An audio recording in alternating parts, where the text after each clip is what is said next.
ప్రజా సమస్యలను పరిష్కరించడం కోసం ఏర్పాటు చేసిన ప్రజా ఫిర్యాదుల పరిష్కార వేదిక పనితీరు రోజురోజుకు దిగజారుతోంది.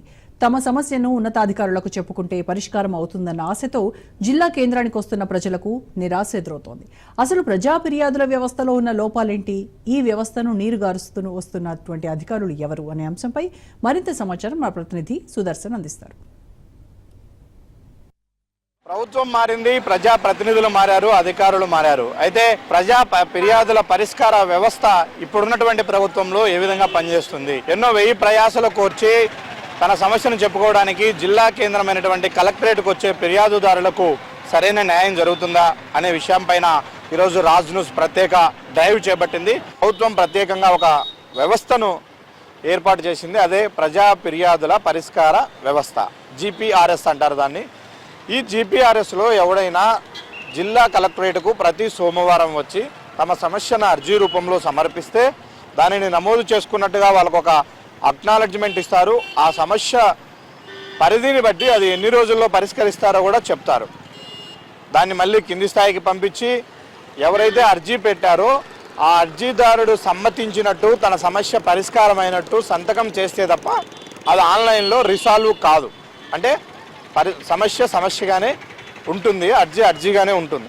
ఇది వినడానికి చాలా గొప్ప వ్యవస్థలాగా కనిపిస్తున్నప్పటికీ అమలులో మాత్రం ఇది పూర్తిగా డొల్లతనం కనిపిస్తుంది. ఇందులో ఎక్కడ కూడా సమస్యలు పూర్తి స్థాయిలో పరిష్కారం అవుతున్న పరిస్థితి లేదు. అందుకే కడప కలెక్టరేట్కు ప్రతి సోమవారము వచ్చిన వారే వస్తూ ఇచ్చిన సమస్య మీదే అనేక సార్లు అర్జీలు ఇస్తున్నప్పటికీ దాని పరిష్కారం చూపడంలో మాత్రం అధికారులు విఫలమవుతున్నారు. ప్రజా ఫిర్యాదుల పరిష్కార వ్యవస్థ ఎక్కడ విఫలమవుతుంది, ముఖ్యంగా ఎలాంటి సమస్యలు ఇక్కడికి వస్తూ ఉన్నాయి అనే విషయాలు తెలుసుకునే ప్రయత్నం చేద్దాం.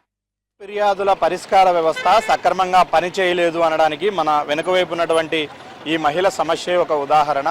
పోయిన వారము ఈమె తనకు 29 సెంట్లు తన భూమిని తన బావకొడుకు తన పేరుతో ఆన్లైన్ చేసుకున్నాడు, అది డిస్ప్యూట్లో ఉంది, దాన్ని పరిష్కరించండి అని ఇదే కలెక్టర్కు స్పందనలో అర్జీ పెట్టుకుంది.